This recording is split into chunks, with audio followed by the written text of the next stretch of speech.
चलिए तो आज स्टार्ट करते हैं अपना पहला चैप्टर इलेक्ट्रोस्टैटिक्स। ठीक है। सबसे पहले तो इस चैप्टर में एक चीज, बहुत बेसिक सी चीज समझनी जरूरी है। आप सबको पता होगी, फिर भी हम समझ लेते हैं, एक बार रिमाइंड कर लेते हैं एक बार। कोई भी आपकी एक बॉडी है, कोई भी बॉडी है, बॉडी ए, चाहे इसको कुछ भी नाम दे लीजिए, चाहे आप इसको कुछ भी कह लीजिए, पेंसिल, रबड़, कुछ भी कह सकते हैं। ठीक है। तो ये किसकी बनी हुई थी? एटम्स की। ठीक है। एटम्स में कौन कौन से पार्टिकल होते हैं? एक आपका इलेक्ट्रॉन, एक आपका प्रोटॉन, ठीक है, और लास्ट होता है न्यूट्रॉन। न्यूट्रॉन पर कोई चार्ज नहीं रहता, जीरो चार्ज। ठीक है। प्रोटॉन पे होता है 1.6 इंटू 10⁻⁻19 कूलम। इलेक्ट्रॉन पर भी 1.6 इंटू 10⁻⁻19 कूलम होता है, लेकिन इलेक्ट्रॉन नेगेटिव होता है और प्रोटॉन पॉजिटिव। ठीक है। अब कोई भी बॉडी है आपकी, कोई भी, एनी बॉडी, ठीक है, एनी बॉडी, तो अगर हम इस बॉडी को बोलते हैं न्यूट्रल, तो ऐसा तो नहीं कह सकते कि इसमें कोई चार्ज नहीं है। क्यों? क्योंकि ये एटम्स का बना हुआ, और एटम में चार्जेस तो होते हैं, इलेक्ट्रॉन भी होता है, प्रोटॉन भी होता है, न्यूट्रॉन भी होता है, हालांकि न्यूट्रॉन पे कोई भी चार्ज नहीं होता। तो फिर हम इसको न्यूट्रल क्यों बोल रहे हैं? न्यूट्रल इसको इसलिए बोलते हैं ताकि मान लीजिए इस पे फोर एटम्स है, ठीक है, टोटल 4 एटम्स है इस पे। और अगर 4 एटम्स है तो इसमें 4 तो इलेक्ट्रॉन्स भी होंगे। ठीक है। अगर कोई भी ऐसा मटेरियल लिया है जिसमें अगर एक एटम है तो एक इलेक्ट्रॉन होगा, एक आपका प्रोटॉन होगा, और एक न्यूट्रॉन होगा। ठीक है। तो ऐसे मान लेते हैं इसमें 4 एटम्स है, ठीक है, उसके हिसाब से 4 इलेक्ट्रॉन हो गए। ठीक है। इसमें 4 प्रोटॉन हो गए और 4 ही न्यूट्रॉन हो गए। न्यूट्रॉन का तो कोई चक्कर ही नहीं है, जीरो चार्ज है। अब देख लीजिए, 4 इलेक्ट्रॉन है तो टोटल चार्ज कितना होगा? 4 इंटू ई की वैल्यू। ई की वैल्यू क्या है? -1.6। तो कितनी हो गई इलेक्ट्रॉन का टोटल चार्ज? इलेक्ट्रॉन का चार्ज कितना हो गया? आप इसको 4 से इसको मल्टीप्लाई कीजिए तो आएगा आपका ये -6.4 इंटू 10⁻⁻19 कूलम। ठीक है। अब इतना ये आपका इलेक्ट्रॉन का चार्ज हो गया। ठीक है। इतना ही, अब 4 इलेक्ट्रॉन है तो 4 प्रोटॉन भी है, इतना ही आपका प्रोटॉन का चार्ज होगा, लेकिन वो प्लस में होगा, 6.4 इंटू 10⁻⁻19 कूलम। 4 को आप इलेक्ट्रॉन की इस वैल्यू से मल्टीप्लाई करेंगे तो इतना आएगा। अब आपसे टोटल चार्ज पूछा जाता है, टोटल चार्ज ये माइनस है, ये प्लस है, सम का इक्वल करेंगे, ऐड करेंगे तो आंसर जीरो आएगा। Zero means body is neutral. तो ये क्या शो करता है कि बॉडी में इलेक्ट्रॉन भी है, प्रोटॉन भी है, फिर भी न्यूट्रल कैसे हो सकता है? जब ये इक्वल पेयर में होंगे। इक्वल होंगे तो दोनों एक दूसरे को कैंसिल करके न्यूट्रल बना लेंगे। ठीक है। एक तो ये मेन चीज समझनी थी हमें, जो हमने समझ ली है। तो अब बात करते हैं इलेक्ट्रोस्टैटिक्स की। ठीक है। इलेक्ट्रोस्टैटिक्स क्या बोलता है? इलेक्ट्रोस्टैटिक्स है क्या?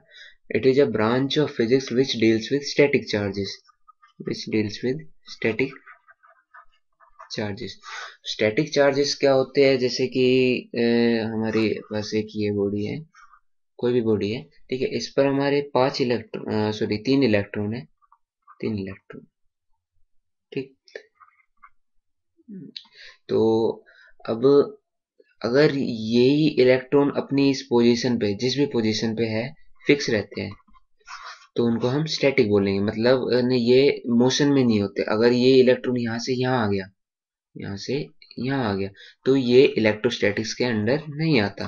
तो इलेक्ट्रोस्टैटिक्स बस एक, जो भी स्टैटिक चार्जेस होते हैं, मतलब जो भी स्टैटिक चार्ज की प्रॉपर्टी है, एक जगह पर फिक्स हुए और चार्ज, उनकी जो भी प्रॉपर्टी है, जो भी कुछ है, उनकी स्टडी को हम इलेक्ट्रोस्टैटिक्स बोलते हैं। ठीक है। अब थोड़ा सा इंट्रोडक्शन और देख लेते हैं। तो आपने देखा होगा कि जैसे कि अगर कोई भी, जैसे कोई भी हम अपने ड्राई हेयर को कॉम्ब करते हैं, ठीक है, ड्रायर को कोम करते हैं, आपने कोम किया एक बार, ठीक है, और फिर उसके बाद जो भी कुछ भी ले लीजिए, स्मॉल बिट्स ऑफ पेपर ले लीजिए, छोटे छोटे टुकड़े टुकड़े पेपर के, तो अब उनकी तरफ अपना कोम ले जाएंगे तो वो अट्रैक्ट होंगे न पेपर के टुकड़े कोम के थ्रू, कोम के पास, कोम से, ठीक है। तो ऐसे आप अपने आप एग्जाम्पल करके भी देख सकते हैं, ठीक है। और आपका यही चीज है कि इसमें आपकी जो दूसरी चीज समझने की है कि what is electric charge. Electric charge, ठीक है। इलेक्ट्रिक चार्ज वैसे तो आपको मैंने बता दिया है, इलेक्ट्रॉन होता है और एक प्रोटॉन होता है, न्यूट्रॉन के पास कोई भी चार्ज नहीं होता, ठीक है। वैसे है क्या इलेक्ट्रिक चार्ज ने, अब इसमें तो ये तो है कि इंट्रोडक्शन है ये थोड़ा सा, वैसे इसका तो खैर कोई यूज नहीं है, फिर भी ठीक है। तो अब पढ़ते हैं what is electric charge. Electric charge, एक तो इलेक्ट्रिक चार्ज की वैल्यू तो हमें पता है, इलेक्ट्रॉन का इलेक्ट्रिक चार्ज होता है -1.6 इंटू 10⁻⁻19 कूलम, ये फिक्स वैल्यू है। और प्रोटॉन का होता है +1.6 इंटू 10⁻⁻19 कूलम, ठीक है। तो इलेक्ट्रिक चार्ज से होता क्या है इसकी डेफिनेशन तो ये बोलती है कि charge is something possessed by material objects that makes it possible for them to exert electric force and to respond to electric force। मतलब जैसे कि एक आपको एक प्रॉपर्टी, पहले दोनों चार्जेस की प्रॉपर्टी पढ़ लेते हैं, ठीक है। प्रॉपर्टीज, ठीक। इलेक्ट्रॉन की क्या प्रॉपर्टी है, प्रोटॉन की क्या प्रॉपर्टी, इनकी वैसे तो कोई स्पेसिफिक प्रॉपर्टीज तो है नहीं, लेकिन अगर यही दोनों चार्जेस एक साथ रख दिए जाए, ठीक है, या तो इलेक्ट्रॉन प्रोटॉन, जैसे इलेक्ट्रॉन को हम माइनस बोल देते हैं, प्रोटॉन को प्लस बोल देते हैं, अगर इलेक्ट्रॉन और प्रोटॉन दोनों पास रखे जाए, जैसे ये माइनस रख दिया और ये प्लस, तो इसकी क्या प्रॉपर्टी होगी, ये दोनों एक दूसरे को अट्रैक्ट करेंगे, ठीक है। और अगर आपने दो पोजिट्रॉन लिए, एक प्लस और दूसरा भी प्लस, ठीक है, अब ये दोनों सेम काइंड है तो ये एक दूसरे को रिपेल करेंगे, ठीक है। तो अट्रैक्शन किस केस में होगा, अट्रैक्शन जब प्लस माइनस हो या माइनस प्लस हो, ठीक है। और रिपेल किस में करेंगे, जब प्लस प्लस हो, माइनस माइनस हो। इसको हम क्या कह सकते हैं, like charges repel each other. देखिए लाइक चार्जेस रिपेल कर रहे हैं, ये दोनों सेम काइंड है, लाइक चार्जेस है तो एक दूसरे को रिपेल करेंगे। और unlike charges attract each other. अगर आपको कहीं भी प्लस और माइनस मतलब अलग अलग मिल जाए अनलाइक चार्जेस, तो वो हमेशा अट्रैक्शन करेंगे, और अगर दोनों सेम काइंड है तो वो रिपेल करेंगे, ठीक है। तो अब ये what is an electric charge, तो इसकी डेफिनेशन ये कहती है it is something which exert electric force और respond to electric force. Electric force क्या है, इलेक्ट्रिक फोर्स ये है, अब जैसे कि हमने ये प्लस यहाँ पर रखा, यहाँ पर माइनस रखा, ठीक है। अब ये प्लस माइनस एक दूसरे को अट्रैक्ट करेंगे, किस फोर्स से अट्रैक्ट करेंगे, कितनी फोर्स से अट्रैक्ट करेंगे, वो चीज इलेक्ट्रिक फोर्स है। या प्लस प्लस रख दिए, इनमें कितनी फोर्स से रिपेल करेंगे ये एक दूसरे को, वो चीज आपकी इलेक्ट्रिक फोर्स हो गई, ठीक है, इलेक्ट्रिक फोर्स, ठीक है। तो चार्ज वही चीज है जिसके कारण दो चार्जेस में, दो बॉडीज में जो चार्ज बॉडीज है, न्यूट्रल की बात नहीं कर रहा हूं मैं, कि उन दोनों में फोर्स होता है, फोर्स किस कारण से होता है, वो चार्ज के कारण से होता है, ठीक है। Charge nothing is just an something, just something, we can call it something which causes which causes exerting, which exert electric force or which respond to electric force, ठीक है ना। अब और सबका एक बार चार्ज लिख लेते हैं, फिर भी इलेक्ट्रॉन का -1.6 इंटू 10⁻⁻19 कूलम, प्रोटॉन का यही प्लस में होगा, और न्यूट्रॉन का 0 होता है, ठीक है। और एक चीज और है समझने की, इलेक्ट्रिक फोर्स हमेशा ग्रेटर होगी ग्रेविटेशनल फोर्स से।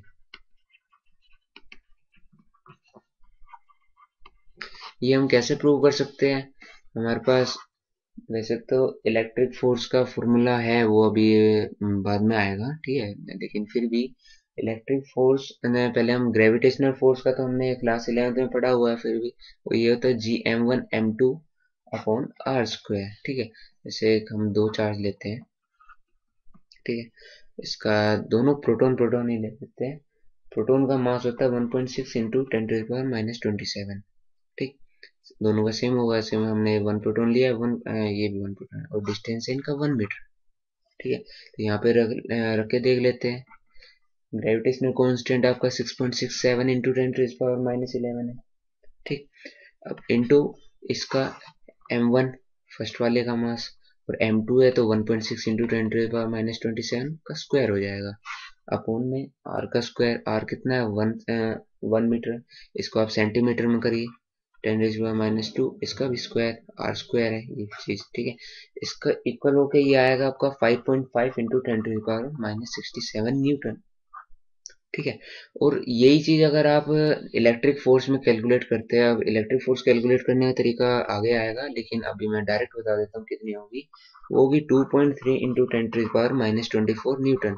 ये मैं इसी केस के लिए बता रहा हूँ। अब आप डिफरेंस देख लीजिए, ये कितना बड़ा है ग्रेविटेशनल फोर्स से, इसीलिए इसलिए हमेशा इलेक्ट्रिक फोर्स हमेशा ग्रेविटेशनल फोर्स से कम होगा, ठीक है। ये हमारा हो गया व्हाट इज इलेक्ट्रिक चार्ज। अब समझते हैं टू काइंड्स ऑफ चार्जेस।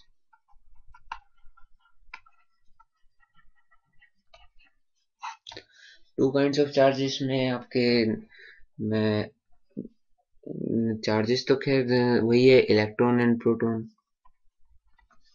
ठीक है। इसको पी भी लिख सकते हैं, कुछ भी लिख सकते हैं, ठीक है। हम इसको ई प्लस से डिनोट कर रहे हैं। तो अब इसको समझने के लिए टू काइंड्स ऑफ चार्जेस के लिए हम एक एग्जांपल लेते हैं।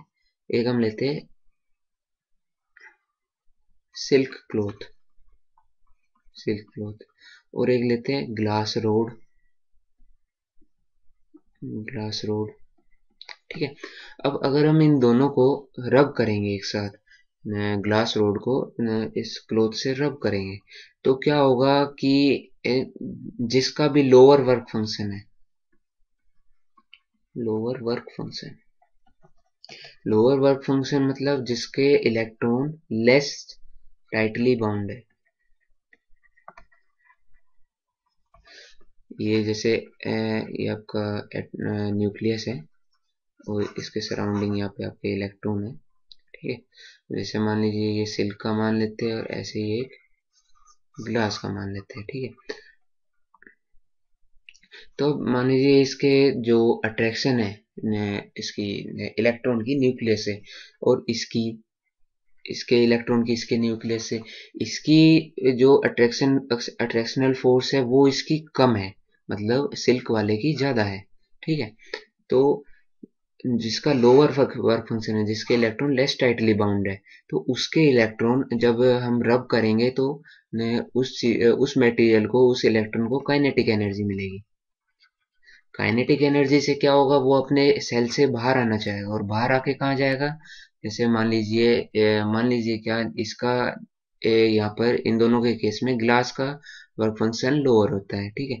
तो जब हम इसको रब करेंगे तो ग्लास के जो इलेक्ट्रॉन है उसको एनर्जी मिलेगी, ठीक है। एनर्जी मिलने के कारण जो भी इलेक्ट्रॉन होंगे वो बाहर आएंगे, बाहर होके के कहाँ पर जाएंगे, कांटेक्ट में कौन है उनके साथ, सिल्क क्लॉथ है, तो वो जाके सारे सिल्क क्लॉथ पे चले जाएंगे, ठीक है। अब जैसे मान लीजिए इस पे 3 इलेक्ट्रॉन चले गए अब आपके रबिंग पे, ठीक है, एग्जाम्पल के तौर पे ले रहा हूँ मैं, 3 इलेक्ट्रॉन रबिंग के चले गए, तो क्या हुआ, पहले तो ये दोनों बॉडीज न्यूट्रल थी, न्यूट्रल मतलब same amount of positive charge थे और सेम अमाउंट ऑफ नेगेटिव थे, लेकिन अब क्या हुआ, 3 इलेक्ट्रॉन यहाँ पर ज्यादा आ गए, ये ये जो सेम थे इसमें प्लस 3 इलेक्ट्रॉन ऐड हो गए।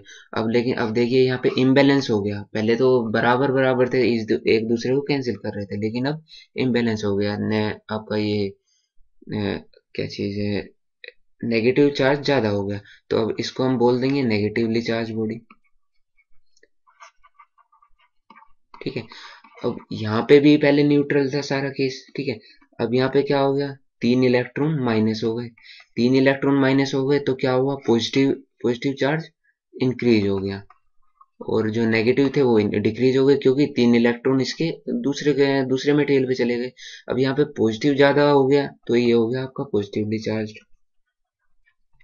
ठीक है, एक तो आपका ये टू काइंड ऑफ चार्जेस तो ये दोनों है।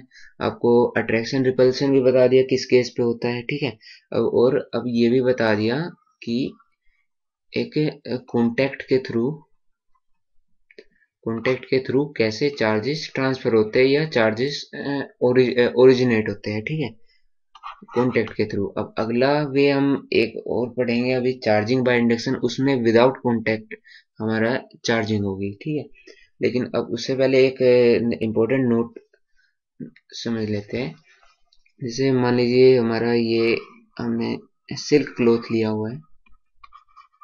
ठीक है, ये हमने ग्लास रोड ली हुई है। अब मान लीजिए हमने इसी रोड को इस पर सिल्क पर रब किया। ठीक है, अब लेकिन रब कैसे किया? रब हमने सिर्फ इस एरिया पे किया।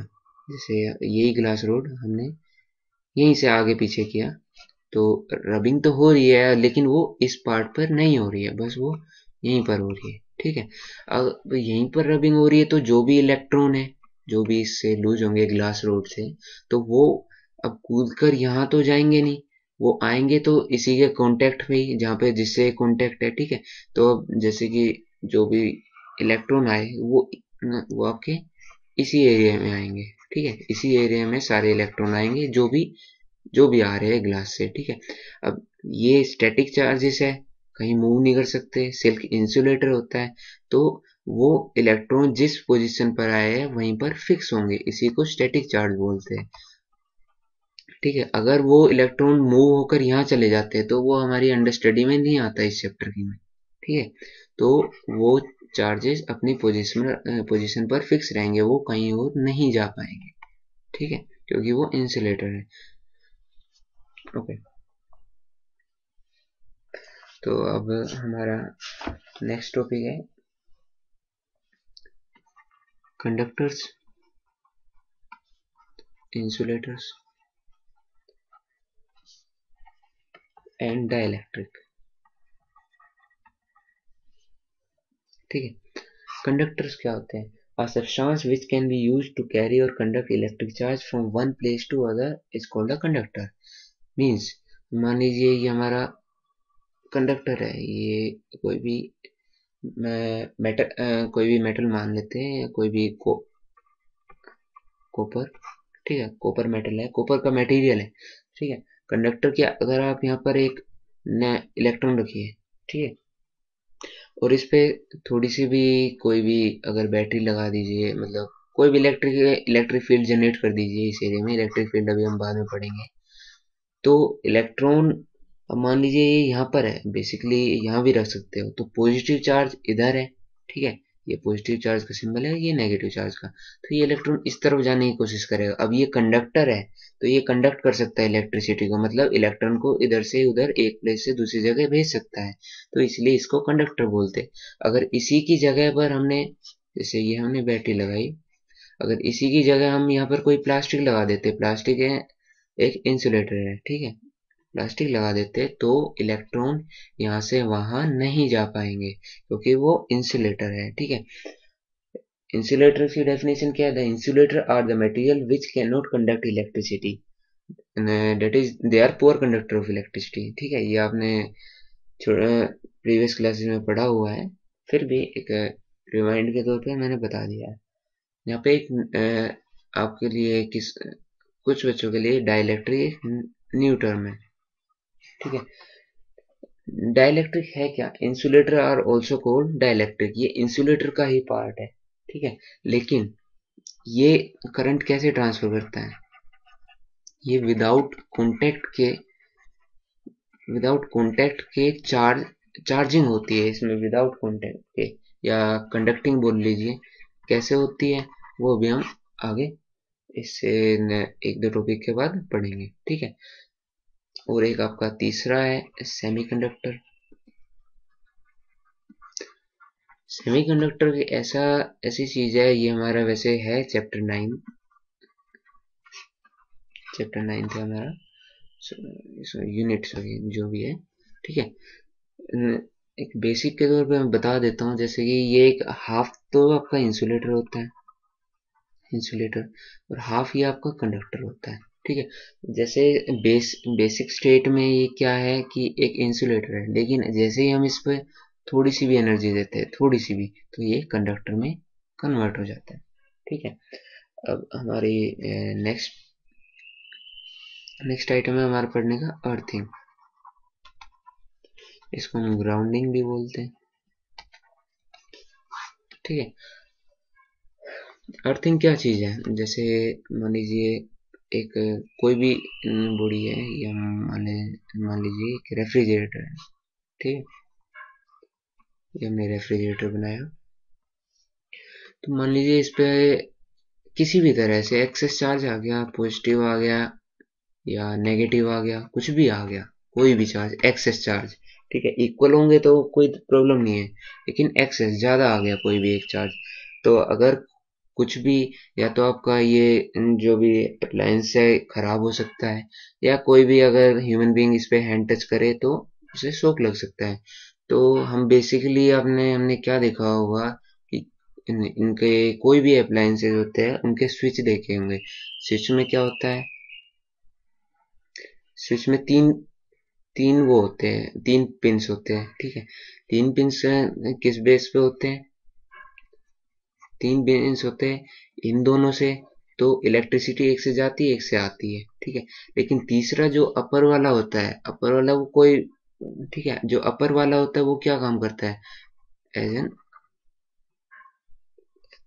कनेक्टेड टू अर्थ, ठीक है। अर्थ का क्या बिहेवियर है, अब मान लीजिए इस जो, चलो स्विच को छोड़िए, कोई भी बॉडी है, इस पे एक्सेस चार्ज है, ठीक है। अगर हम इसको अर्थ से कनेक्ट कर देते हैं, अर्थ का सिंबल ये अर्थ से कनेक्ट करने का, ठीक है, ये सिंबल, ठीक है। अगर हम अर्थ से कनेक्ट कर देते हैं, तो जो भी एक्सेस चार्ज है, जो भी एक्सेस चार्ज, सारा का सारा अर्थ में पास हो जाता है और ये बॉडी को न्यूट्रल कर देता है, ठीक है। अब देखिए ऐसे ही इसमें मान लीजिए कोई भी किसी भी तरह से इस पे एक्सेस चार्ज जनरेट हो गया, तो ये हमारा थर्ड पिन क्या काम करता है, जो भी हमारा एक्सेस चार्ज होता है वो अर्थ को ट्रांसफर कर देता है, ताकि ये चीज, ये हमारी जो भी अप्लायंस है वो न्यूट्रल हो जाए, न्यूट्रल होने से कोई भी डैमेज ना हो, कोई भी फेलियर ना हो, ठीक है। ये हमारी अर्थिंग हो गई।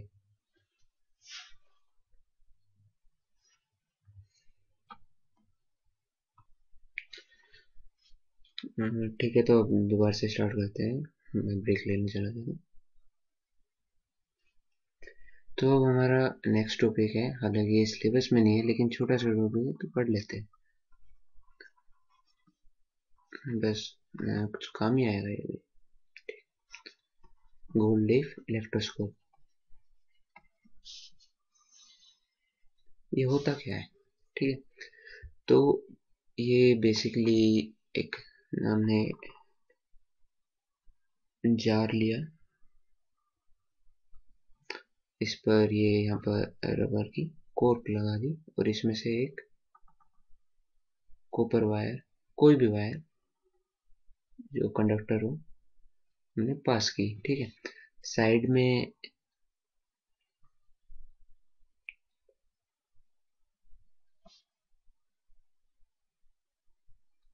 हमने यहाँ पर दो थिन गोल्ड प्लेट लगाई,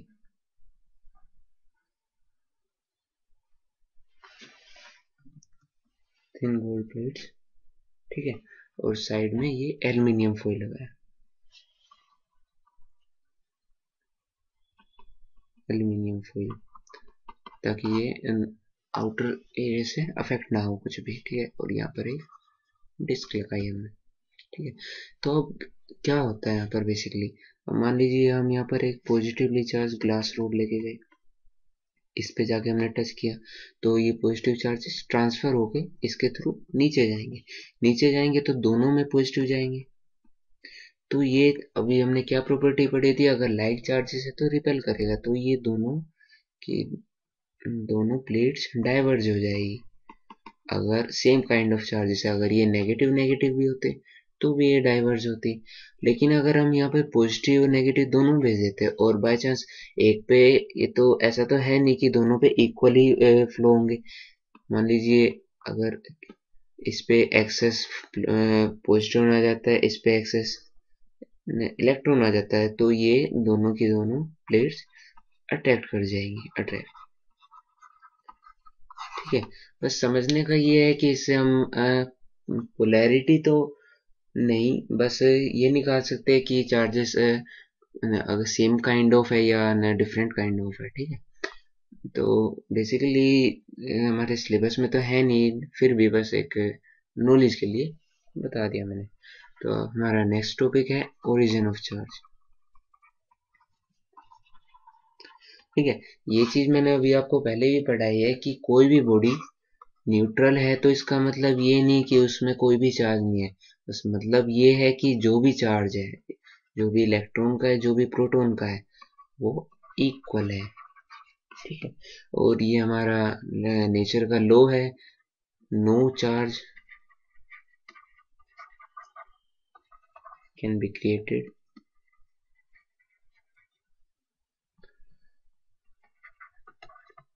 neither can be destroyed।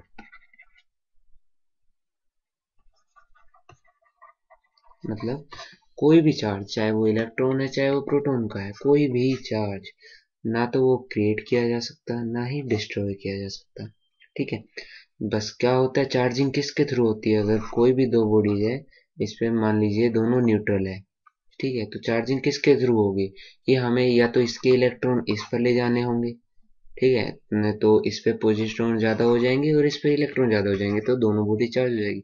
या वाइस वर्सा, ये इलेक्ट्रॉन इस पर गया तो ये पॉजिटिव ज्यादा हो गया और ये नेगेटिवली चार्ज हो गया, ये पॉजिटिवली चार्ज हो गया। ठीक है, बस यही तरीका है कि चार्जेस के ट्रांसफर से, मींस इम्बैलेंस ऑफ चार्ज।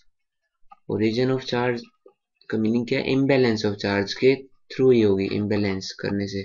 कि या तो इलेक्ट्रॉन्स को ज्यादा कर दो, अगर नेगेटिवली चार्ज करना है, इलेक्ट्रॉन ज्यादा कैसे होंगे, कहीं बाहर से लाके इलेक्ट्रॉन डालने पे, या पॉजिट्रॉन ज्यादा कर दो इलेक्ट्रॉन निकालने से। ठीक है, जो भी ज्यादा होगा वही चार्ज होगा। ठीक है, अगर इलेक्ट्रॉन निकाल दिए तो पॉजिटिवली चार्ज, इलेक्ट्रॉन डाल दिए तो नेगेटिवली चार्ज। ठीक है, कोज ऑफ चार्जिंग बेसिकली यही है, ट्रांसफर ऑफ चार्जेस। ठीक है, mainly imbalance of charge, not no transfer, imbalance of charge. Imbalance या तो कोई भी ज्यादा हो, अगर मैं बार बार बता रहा हूँ इसे, अगर पॉजिटिव ज्यादा है तो पॉजिटिवली चार्ज, नेगेटिव है तो नेगेटिवली चार्ज। ठीक है, तो अब हमारा नेक्स्ट इम्पोर्टेंट टॉपिक है जो एग्जाम में आ सकता है, 3 मार्क्स, 3 मार्क्स के बेसिस, बस 3 या 2 पे, चार्जिंग बाय इंडक्शन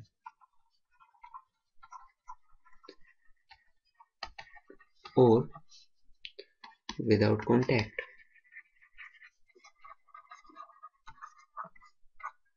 ठीक है, तो अभी तक तो हमने पढ़ा कि चार्जिंग कैसे हो रही थी, रबिंग के थ्रू। रबिंग में क्या हो रहा था, कॉन्टैक्ट हो रहा था। अभी मैंने बताया था कि अगर हमने सिल्क पर इस एरिया को रब कराया तो इलेक्ट्रॉन यहाँ से कूद के यहाँ तो नहीं चले जाएंगे, क्योंकि ये इसके कांटेक्ट में नहीं है। लेकिन अब यहाँ पर चार्जिंग हम करवाएंगे विदाउट कांटेक्ट पे बेसिस पे। अब विदाउट कांटेक्ट कैसे होगी वो, देखिए, हम एक मेटल स्फीयर लेते हैं, मेटल स्फीयर। ठीक है, इसको हम इंसुलेटिंग स्टैंड पर खड़ा करते हैं, इंसुलेटिंग स्टैंड। इंसुलेटिंग स्टैंड क्यों लिया हमने, क्योंकि कोई भी चार्ज, अगर इस पे कोई भी एक्सेस चार्ज हुआ और वो अर्थ से कनेक्ट हुआ तो वो अर्थ में चला जाएगा और बॉडी जो भी हमारा मेटल स्फीयर है वो दोबारा न्यूट्रल हो जाएगा, इसलिए हम इसको इंसुलेटिंग स्टैंड पर लेते हैं। ठीक है, अभी ये न्यूट्रल है, कोई भी एक्सेस चार्ज नहीं है, तो अब हम इसे चार्ज कैसे करें। तो हमारा ये तो फर्स्ट स्टेप था, इसको मेटल स्फीयर को इंसुलेटिंग स्टैंड पर लेना। अब हमारा सेकंड स्टेप होता है एक positively charge, positively charge glass rod इसके पास लाते हैं। ठीक है,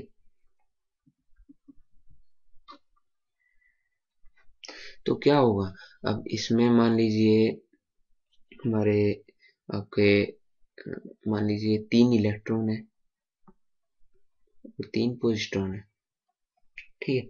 अगर हम पॉजिटिव चार्ज ग्लास रोड इसके पास में लाएंगे तो क्या करेगा, ये अब इस पॉजिट्रॉन के बीच में और इस पॉजिट्रॉन के बीच में रिपल्सन होगा।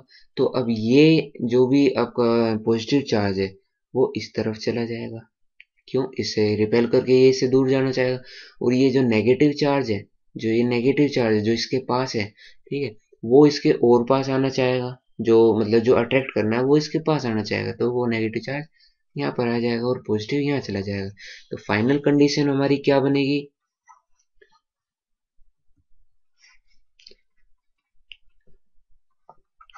फाइनल कंडीशन क्या बनेगी, सारे इलेक्ट्रॉन तो इस तरफ आ गए अट्रैक्शन के कारण, और जो भी पॉजिट्रॉन है वो इस तरफ चले गए रिपल्शन के कारण। पॉजिटिव पॉजिटिव रिपेल करके इधर चला गया, और जो नेगेटिव अट्रैक्ट कर रहे थे वो हमारे इस तरफ आ गए, इस साइड पे आ गए, ठीक है। ये हमारा सेकंड स्टेप था। तो अब हमारा थर्ड स्टेप क्या होगा, ग्लास रोड हमारी भी अभी अभी भी यहीं पर है, और जो भी इलेक्ट्रॉन है वो इस तरफ है और पॉजिट्रॉन इस तरफ है, ठीक है। अब हमारा अगला स्टेप क्या है कि इस तरफ इस साइड को हम अर्थ से कनेक्ट कर देते हैं। अर्थ से कनेक्ट होने के कारण क्या होगा, जो भी इधर का एक्सेस चार्ज है, ठीक है, एक्सेस चार्ज अर्थ में पास हो जाएगा और यहाँ से चला जाएगा, वो अर्थ में चला गया। अब आप कहेंगे कि ये नेगेटिव क्यों नहीं गया, नेगेटिव इसलिए नहीं गया क्योंकि वो पॉजिटिव से स्टिल अभी भी अट्रैक्टेड है, ठीक है। अगर ये यहाँ पर ग्लास रोड नहीं होती तो ये दोनों पहली बात तो ये मिल ही जाते, ठीक है, ये मिल के न्यूट्रल हो जाते। लेकिन अगर यहाँ पे पॉजिट्रॉन नहीं है और सिर्फ इलेक्ट्रॉन इलेक्ट्रॉन एक्सेस में है और ये भी नहीं है तो इलेक्ट्रॉन भी चले जाते। लेकिन हमारा केस क्या है कि इलेक्ट्रॉन रह जाएंगे और सिर्फ जो भी पॉजिट्रॉन वाले हैं वो अर्थ में चले जाएंगे, और ग्लास रोड हमारी यहीं पर लगी हुई है, ये इसके कारण इसी से चिपके हुए इधर से, ठीक है। और जो हमारे पॉजिट्रॉन थे वो अर्थ में पास हो गए, ठीक है। अब हमारा नेक्स्ट स्टेप क्या है कि जो जो हमने अर्थ से कनेक्ट किया हुआ था, ठीक है, अर्थ से कनेक्ट किया हुआ था हमने, तो वो पॉजिटिव वाले सारे चले गए थे, नेगेटिव वाले रह गए थे, ठीक है। तो अब हम क्या करते हैं, इस अर्थ को भी हटा देते हैं यहाँ से, ठीक है, डिस्कनेक्ट कर देते हैं। तो क्या होगा, और अब फाइनल में क्या होगा, अर्थ डिस्कनेक्ट कर दी, अब हम इसको भी डिस्कनेक्ट कर देते हैं, यहाँ से भी हटा देते हैं इसको भी, ठीक है। इसको हटाने से क्या होगा, अब यहाँ पे कोई पॉजिटिव, सारे पॉजिटिव वाले जो भी चार्ज थे वो तो सारे उसमें चले गए, अर्थ में चले गए, अब रह गया सिर्फ नेगेटिव। तो अब ये जो भी सारे नेगेटिव है वो पूरी बॉडी पे स्प्रेड आउट हो जाएंगे, ठीक है। मेटेलिक स्फीयर है, कंडक्टर है, अगर ये इंसुलेटर होता तो ये वहीं चिपके रहते, ठीक है। कंडक्टर है तो ये पूरी बॉडी पे स्प्रेड आउट हो जाएंगे, और ये हमारा हो गया नेगेटिवली चार्ज। और अगर ऐसे ही इसी केस में अगर हमें इसे पॉजिटिवली चार्ज करना है तो हमें जो रोड लानी पड़ती वो नेगेटिवली चार्ज लानी पड़ती, और जो भी प्रोसेस होगा वो सेम होगा जो अभी अभी हमने किया है। ऐसे हुई ये चार्जिंग बाय इंडक्शन। अब आप ये देखिए इसमें चार्जिंग बाय इंडक्शन, इसमें कहीं भी हमने इस ग्लास रोड को इसके साथ टच नहीं किया, कहीं भी। पर रिवाइंड कर सकते हैं वीडियो को, कहीं पर भी हमने टच नहीं किया, ये चार्जिंग बाय इंडक्शन कहलाएगी, ठीक है। अब हमारा नेक्स्ट टॉपिक है प्रॉपर्टीज ऑफ इलेक्ट्रिक चार्ज, ठीक है। पहली प्रॉपर्टी है इसकी क्वांटाइजेशन।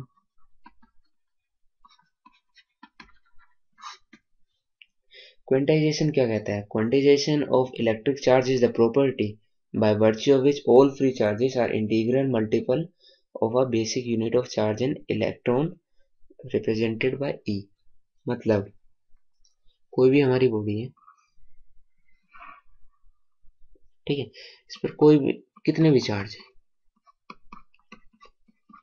ये पॉजिटिव, ये हमारे पॉजिट्रॉन है, ठीक है। एक एक पॉजिट्रॉन का कितना चार्ज होता है 1.6 इंटू 10⁻⁹ कूलम, ठीक है।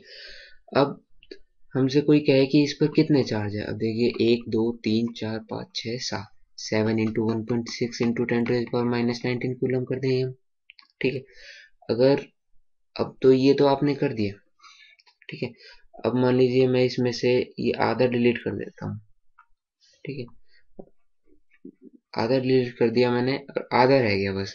अब कोई पूछे तो अब आप कहेंगे कि 6.5 इंटू 1.6 इंटू 10⁻⁻19 कूलम, लेकिन ये गलत है, ये वाला हमारा गलत है। क्यों गलत है? क्योंकि हमारा लॉ क्या कहता है, quantization of charges, total charge on a body, total charge on a body will be equal to integral number, integral number, ठीक है। इंटीग्रल मतलब -1 -2 0 1 2 3 अप टू n, ठीक है। कोई भी इंटीग्रल, इंटीग्रल नंबर ये नहीं है कि फ्रैक्शनल में हो या डेसिमल में हो, ये वाले गलत है, ये इंटीग्रल नंबर्स में नहीं होते। n इंटू जो भी इलेक्ट्रॉन का चार्ज है, अगर ये आपके इलेक्ट्रॉन होते तो यहाँ आप इलेक्ट्रॉन का -1.6 इंटू 10⁻⁻19 कूलम रखते हैं, पॉजिट्रॉन है तो पॉजिटिव वाला रखेंगे, ठीक है। अब ये क्यों होता है, इसका कारण क्या है? इसका कारण ये है कि अब जैसे मान लीजिए इस बार हमने 3 इलेक्ट्रॉन है, 3 एक्सेस इलेक्ट्रॉन है, ठीक है। 3 एक्सेस इलेक्ट्रॉन है तो 3 एक्सेस का क्या हो गया, 3 इंटू जो भी ये वैल्यू है, ठीक है, इसकी वैल्यू, ठीक है, टोटल चार्ज इतना हो जाएगा, ठीक है। लेकिन अब मैं कहूँ आपको इस जो भी ये आपका मान लीजिए स्फेयर है, स्फेयर का इलेक्ट्रॉन है, मैं उस आपको कहता हूँ आप हाफ स्फेयर उसमें से काट लीजिए, तो ये 2.5 इंटू इलेक्ट्रॉन करेंगे आप, लेकिन ऐसा नहीं होता क्योंकि हाफ इलेक्ट्रॉन अवेलेबल ही नहीं है, हाफ इलेक्ट्रॉन डजंट एग्जिस्ट। अभी रिसेंटली अभी रिसेंटली स्टडी में इलेक्ट्रॉन और प्रोटॉन से छोटे पार्टिकल्स पाए गए हैं, वो है अप क्वार्क और डाउन क्वार्क। अप क्वार्क पे कितना चार्ज होता है, 2/3 इंटू इलेक्ट्रॉन की वैल्यू, ये वाली वैल्यू, और डाउन क्वार्क पे 1/3 इंटू इलेक्ट्रॉन की वैल्यू। और हमारा इलेक्ट्रॉन किस से बनता है, you U D means up quark down quark. तो देख लीजिए दोनों तीनों को ऐड करके 2/3 प्लस 2/3 प्लस 1/3 इक्वल टू 3/3, ठीक है, इक्वल टू 1 इलेक्ट्रॉन। और ये अप क्वार्क और डाउन क्वार्क ये कभी भी सेपरेटली नहीं फाइंड आउट होते, सेपरेटली कभी भी फाइंड आउट नहीं होते हैं, ठीक है। ये हमेशा मिलेंगे तो इस फॉर्म में मिलेंगे, और इस फॉर्म का मतलब है ये एक इलेक्ट्रॉन है, इलेक्ट्रॉन है तो इसीलिए ये इंटीग्रल नंबर ही होंगे, एक इलेक्ट्रॉन, दो इलेक्ट्रॉन, तीन इलेक्ट्रॉन हो सकते हैं, ऐसा नहीं हो सकता कि आधा इलेक्ट्रॉन है या कोई भी डेसिमल यूनिट का इलेक्ट्रॉन या प्रोटॉन है, ठीक है। हमेशा ये इंटीग्रल नंबर में होंगे। इंटीग्रल नंबर मैंने बता दिया आपको, कोई भी फ्रैक्शनल डेसिमल नहीं होगा, सिर्फ ये इस टाइप के इंटीग्रल नंबर होंगे, ठीक है। टोटल चार्ज हमेशा integral number multiple of integral number होगा इस चार्ज के, ठीक है। ये हमारा था क्वांटाइजेशन ऑफ चार्जेस। मैंने कोज भी बता दिया है क्यों नहीं होते, क्योंकि ये हमारा इस फॉर्म में मिलता है, हमारा हाफ इलेक्ट्रॉन या हाफ प्रोटॉन मिलता ही नहीं, एग्जिस्ट ही नहीं करता है, ठीक है। अब हमारी नेक्स्ट प्रॉपर्टी आती है एडिटिविटी ऑफ चार्ज,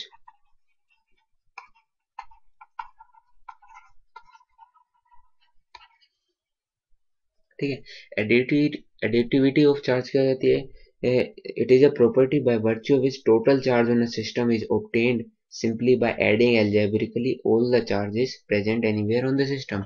अब देखिए कोई भी सिस्टम है, ठीक है, कोई भी सिस्टम है, तो अब मान लीजिए ये प्लस क्यू है, ठीक है, यहाँ पर आपका प्लस क्यू चार्ज है, क्यू कुछ भी कोई भी वैल्यू, ठीक है, इंटीग्रल नंबर होनी चाहिए, integral multiple of that charge होनी चाहिए जो ई की वैल्यू है, ठीक है। ये प्लस क्यू है, ये +3 क्यू है, तो अब आपसे कोई पूछे इसका टोटल चार्ज क्या होगा, तो टोटल चार्ज सिंपली कुछ नहीं, बस इन दोनों को एल्जेब्रिकली ऐड करना है, Q+3Q equal to 4Q, simple, ठीक है। This is called additivity of charge, मतलब एल्जेब्रिकली ऐड करो जो भी सिस्टम पे चार्जेस है।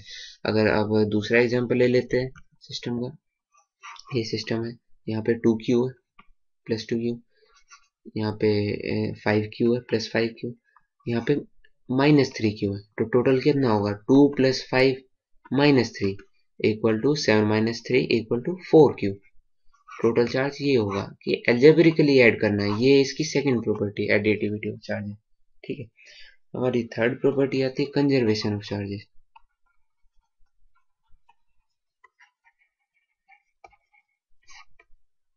ठीक है, conservation of charges is a property by virtue of its total charge on an isolated system always remain constant and conserved. मतलब क्या है कि हमारा इसको लिख सकते हैं, it is not possible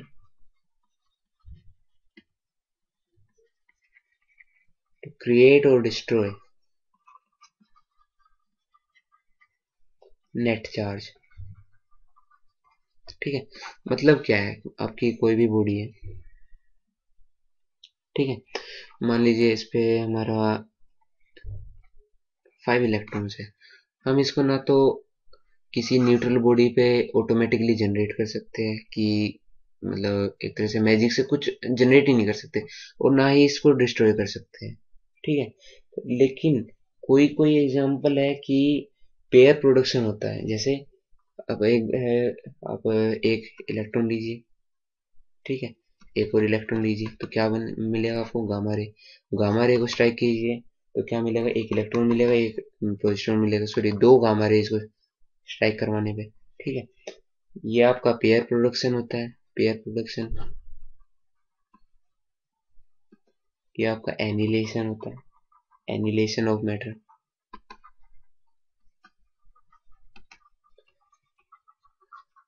simple सी बात है कि कोई भी आपकी कोई भी बॉडी, आइसोलेटेड बॉडी, कोई भी बॉडी, उस पे ना तो हम चार्ज को क्रिएट कर सकते हैं ना ही डिस्ट्रॉय कर सकते हैं। अगर हमें चार्ज करनी है बॉडी, या तो कहीं से बाहर से हमें इलेक्ट्रॉन ही लाना पड़ेगा, या इलेक्ट्रॉन हमें बाहर निकालना पड़ेगा, तभी वो चार्ज हो पाएगी।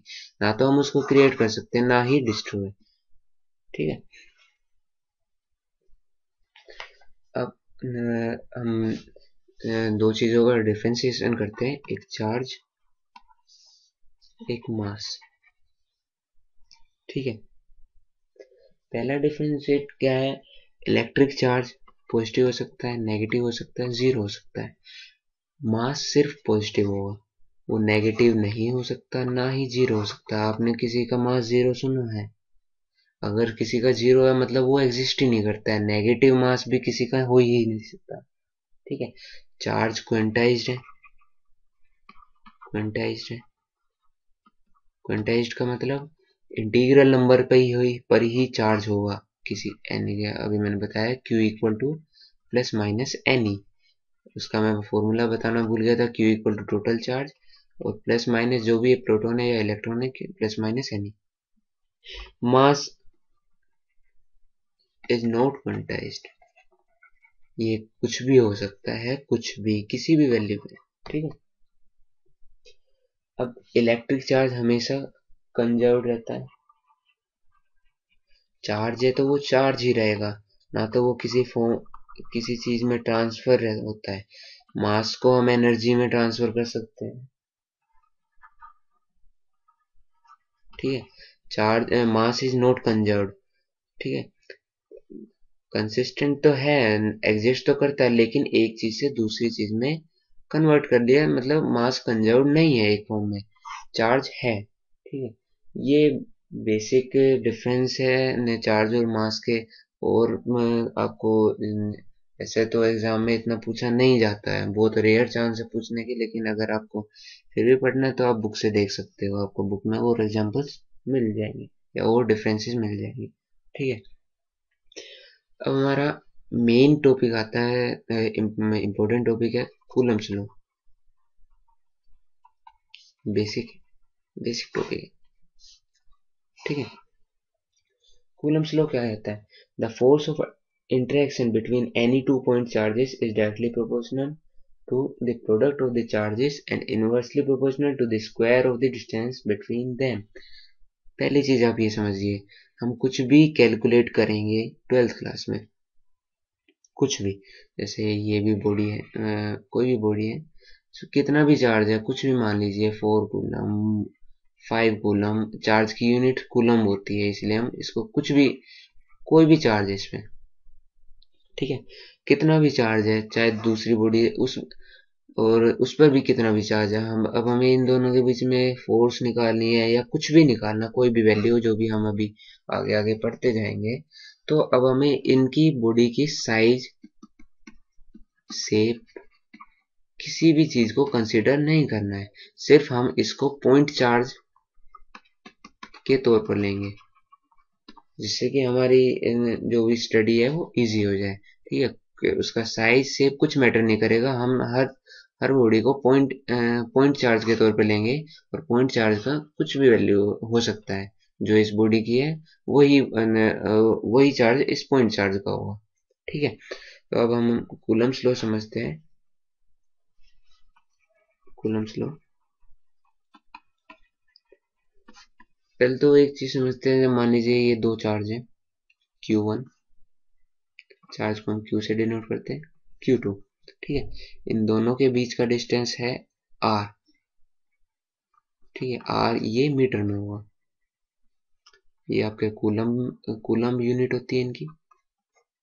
ठीक है, अब हमें इन दोनों के बीच की फोर्स निकालनी है। अभी हम बात नहीं कर रहे कि कौन सा प्रोटॉन इलेक्ट्रॉन है, कौन सा पॉजिट्रॉन है। ठीक है, बस हमें फोर्स निकालनी है। फोर्स के कूलम्स लॉ हमारा क्या कहता है, जो भी फोर्स है, फोर्स फोर्स वो हमारा डायरेक्टली प्रोपोर्शनल होगा Q1 Q2। डायरेक्टली प्रोपोर्शनल आप सब जानते हैं कि अगर ये इंक्रीज होगा तो फोर्स भी इंक्रीज होगी। ठीक है, अगर कोई भी चार्ज इंक्रीज करते हैं हम तो मल्टीप्लिकेशन इंक्रीज होगा, ये वैल्यू इंक्रीज होगी तो फोर्स भी इंक्रीज होगी। ठीक है, दूसरा पॉइंट क्या कहते हैं, force is inversely proportional. Inversely मतलब अपॉन 1/r²। इनवर्सली प्रोपोर्शनल किसका है, square of distance between them.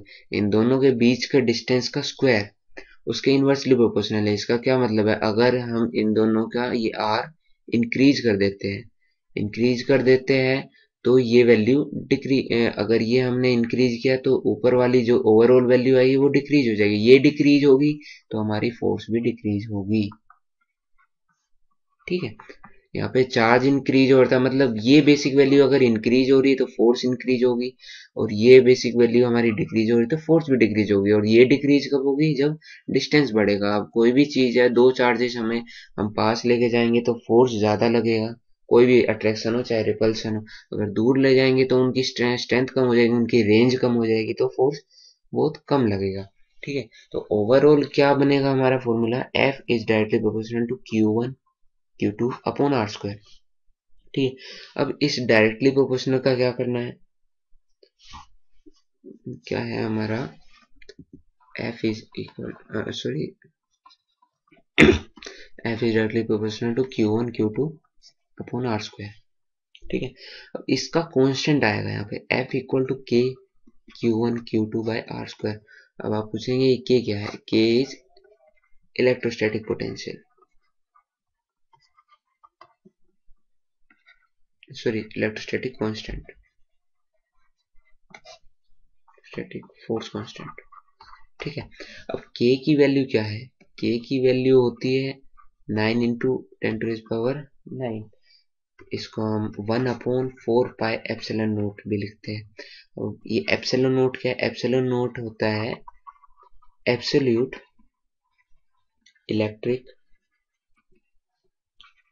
Electrical permittivity. मतलब कि हमारे दो चार्जेस हैं, वो एप्सिलॉन नोट ये डिसाइड करता है कि कितनी परमिट करेगा, कितना फोर्स जाने से, या कि कुछ भी चीज जो भी इंटरेक्शन हो रही है उन दोनों के बीच में कितनी परमिशन देगा वो। ठीक है, उसको एब्सोल्यूट इलेक्ट्रिकल परमिटिविटी बोलते हैं। एप्सिलॉन नोट इसको बोलते हैं, epsilon note, epsilon note, epsilon. ये तो हमारा ये तो हमारा इसके लिए है, एयर और वैक्यूम के लिए। अगर हमारा किसी मीडियम के लिए हो तो हम उसको सिर्फ एप्सिलॉन बोलेंगे, और एयर और वैक्यूम के लिए एप्सिलॉन नोट। तो फाइनली हमारा फोर्स का फॉर्मूला क्या हुआ, F इक्वल टू 1/4πε0। ठीक है, ये K की वैल्यू है, into Q1 Q2 by R²। ठीक है, अब पढ़ते हैं units, dimensions and value of epsilon note. ठीक है, अभी तक जो भी हम पढ़ रहे हैं वो स्केलर क्वांटिटी में पढ़ रहे हैं, वेक्टर क्वांटिटी अभी आगे पढ़ेंगे।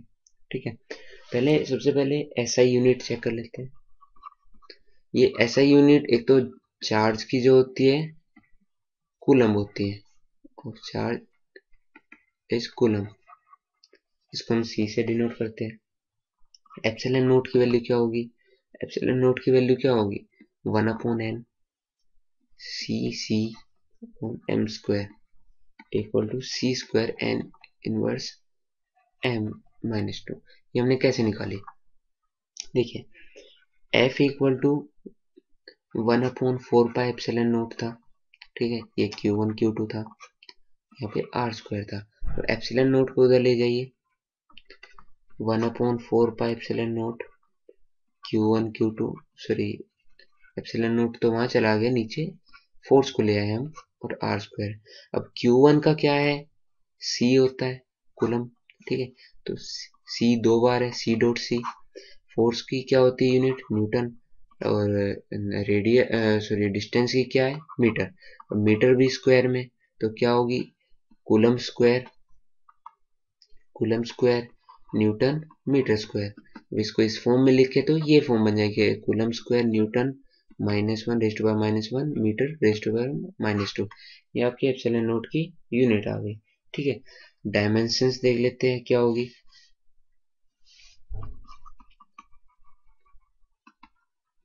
एप्सिलॉन नोट की वही लगाएंगे, Q upon F.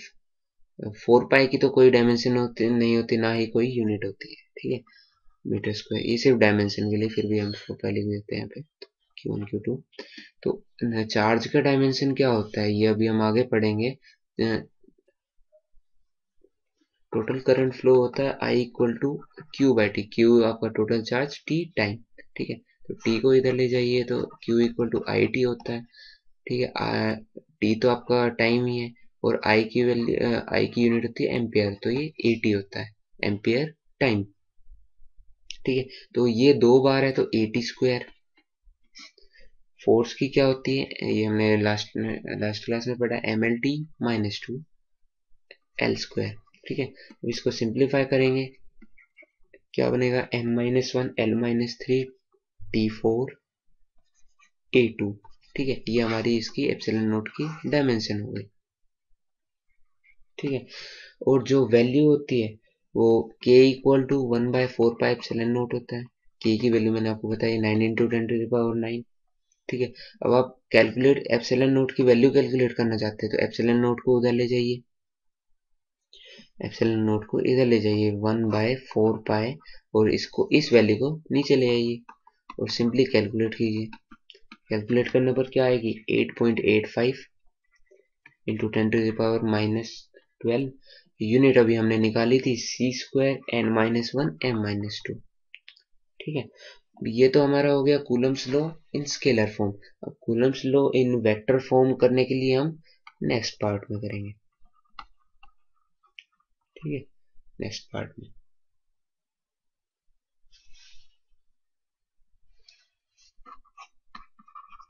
Thank you for watching.